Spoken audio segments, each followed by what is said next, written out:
ইসরায়েলের প্রধানমন্ত্রী বেঞ্জামিন নেতানিয়াহুর গাজা শহর দখলের পরিকল্পনার বিরুদ্ধে সারা দেশে ব্যাপক বিক্ষোভ অনুষ্ঠিত হয়েছে। শনিবার জেরুজালেম, তেল আবিব সহ বিভিন্ন শহরে হাজারো মানুষ রাস্তায় নেমে সামরিক অভিযান সম্প্রসারণ বন্ধের আহ্বান জানান।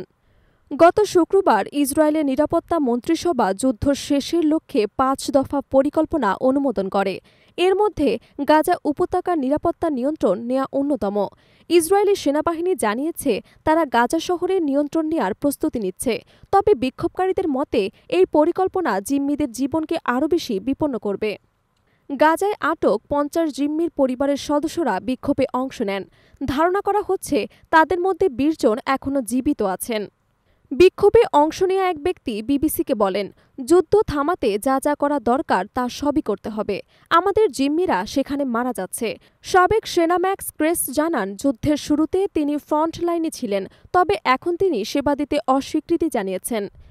তার ভাষায়, নেতানিয়াহুর রাজনৈতিক যুদ্ধে অংশ নেব না, যা জিম্মি এবং নিরীহ মানুষদের ঝুঁকিতে ফেলছে। তেল আবিবে সেনা সদর দপ্তরের সামনে আয়োজিত এক বিক্ষোভে নিহত সেনা এবং জিম্মি পরিবারের সদস্যরা সৈন্যদের এই অভিযানে অংশ না নিতে আহ্বান জানান। এক জিম্মির মা সারা দেশের সাধারণ ধর্মঘটের ডাক দিয়েছেন। বিরোধী নেতা ইয়াইর লাপিদ এই আহ্বানকে ন্যায্য এবং যৌক্তিক বলে সমর্থন জানান।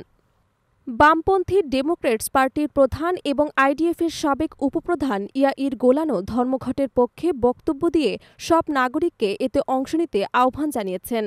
শনিবার রাতে তেল আবিবের আয়ালন হাইওয়ে অবরোধ করে বিক্ষোভকারীরা আগুন ধরিয়ে দেন।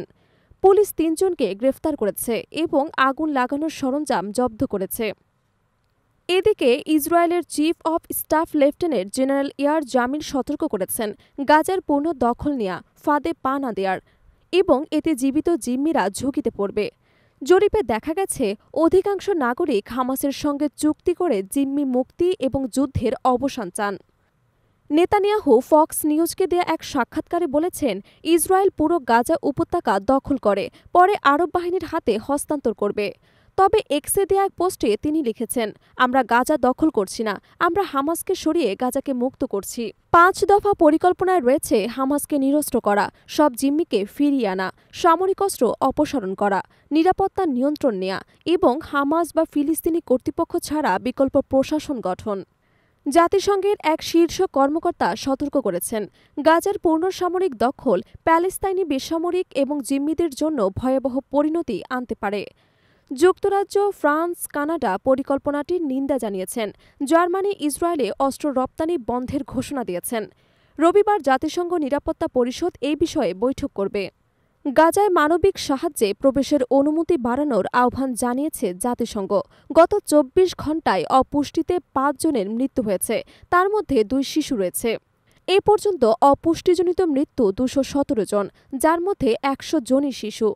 হামাস নিয়ন্ত্রিত স্বাস্থ্য মন্ত্রণালয়ের দাবি, অভিযানে এখন পর্যন্ত ৬১,৪৩০ জন নিহত হয়েছেন। যুদ্ধের সূচনা হয়েছিল ২০২৩ সালের ৭ অক্টোবর হামাসের হামলায়, যখন ইসরায়েলে প্রায় ১২০০ জন নিহত এবং ২৫১ জন জিম্মি হয়েছিলেন।